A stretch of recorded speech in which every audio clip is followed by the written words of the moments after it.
This is Stephanie at Hightower Stitching with today's quilt. It's called Mix It Up Color Combos.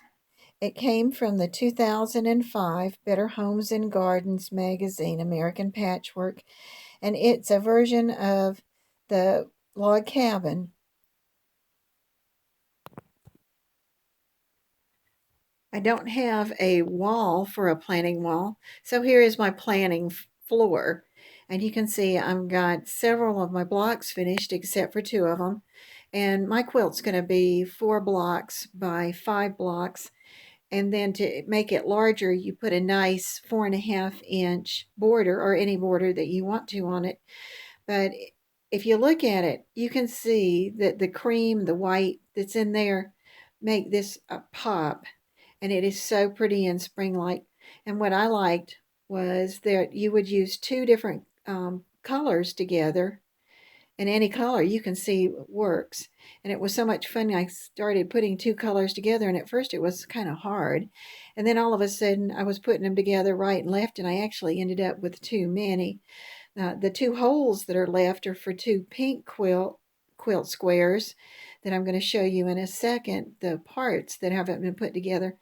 I started to sew like even the first row together at the top, and I said, no, I want to wait because I want to get those other 2 blocks done and then take a picture with my camera and see if I've got a nice balance and then move blocks around if I need to.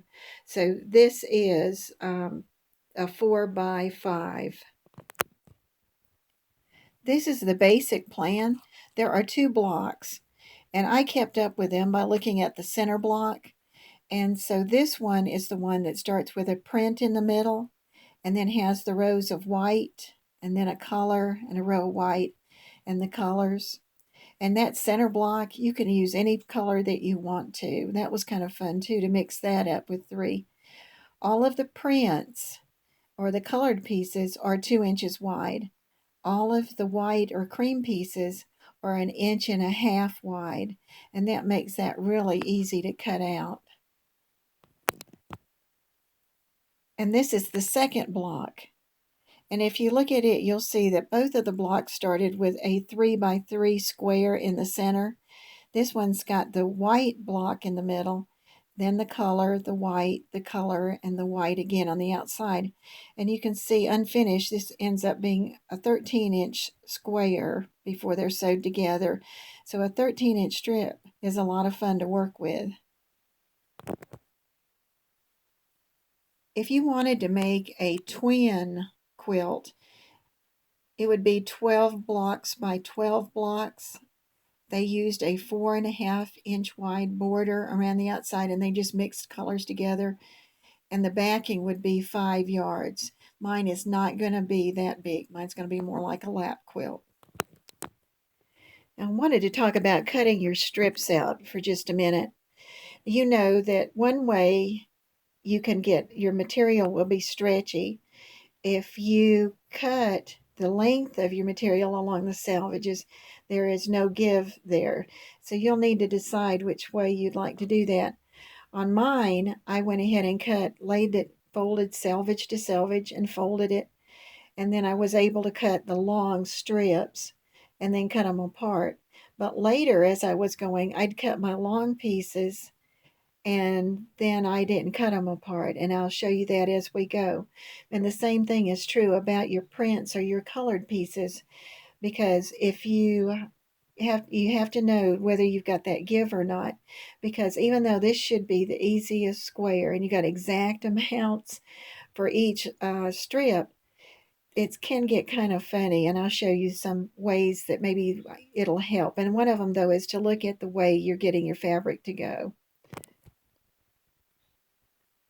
One of the things that I did to make this go easier for me, I like to have them laid out so I can see everything, is that I took my batting board there, my portable one that goes to sewing machine, and I actually set up labels for the 2 blocks. Here are the labels for this block. This is one with the print center, and I know that on the left I've got my cream white pieces, and I've got 4 different lengths that I've got to have. And I also tell you that that's approximately 26 inches if you don't want to cut those pieces apart at this point. And then on the next part were the colors that I had going together. And you'll see this is the 2-inch wide material. I've got a 3-inch square colored piece of fabric. I went out and picked out something else. And then it tells you what to do for print 1, what to do for print 2.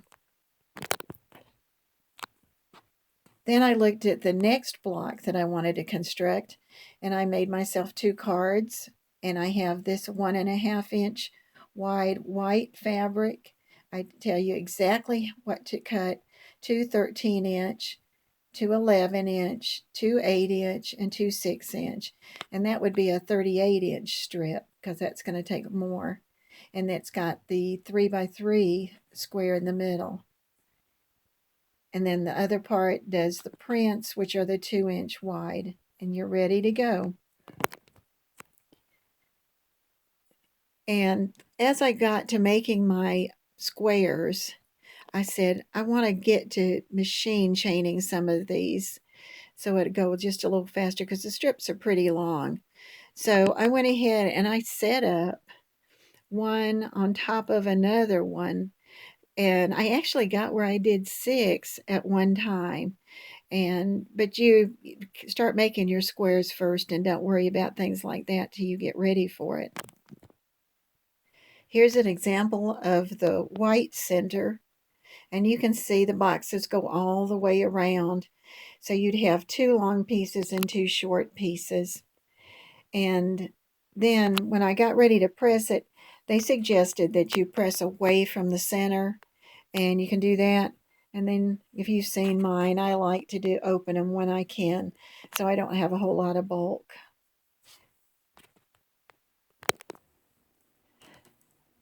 Wanted to show you something that I figured out as I was working on these strips, because no matter how carefully I cut them and how carefully I sewed my 4th inch, every once in a while I could just sense that it was getting a little wonky.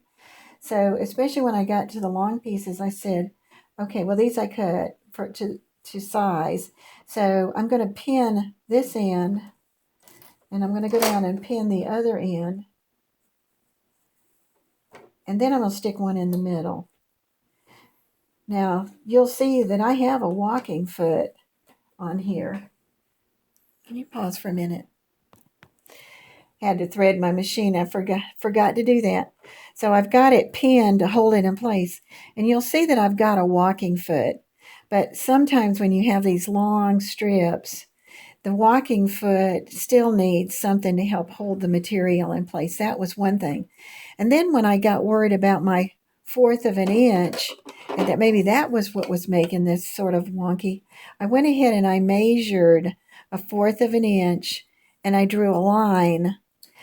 And this one's dark. I used a mechanical pencil, which would be finer, but it's just going to be the same thing. I'm going to stitch on the side of the line. I don't want to go down through there because that makes it too wide. I want to go on the right-hand side, so I'll have exactly a 1/4 of an inch.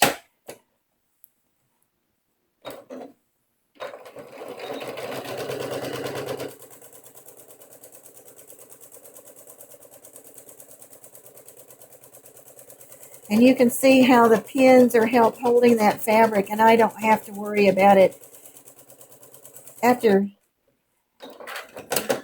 And I finally got where I was pinning all the long strips. But all of a sudden, when I started measuring, I saw that I had myself back to where a 1/4 of an inch was. So I didn't do any more of that marking with the pencil. But it just kept me from going sort of nuts there when my blocks were getting a little wonky. This is Stephanie at Hightower Stitching. I hope you enjoyed this video, and we'll try this block because it really is going to turn out to be a beautiful quilt.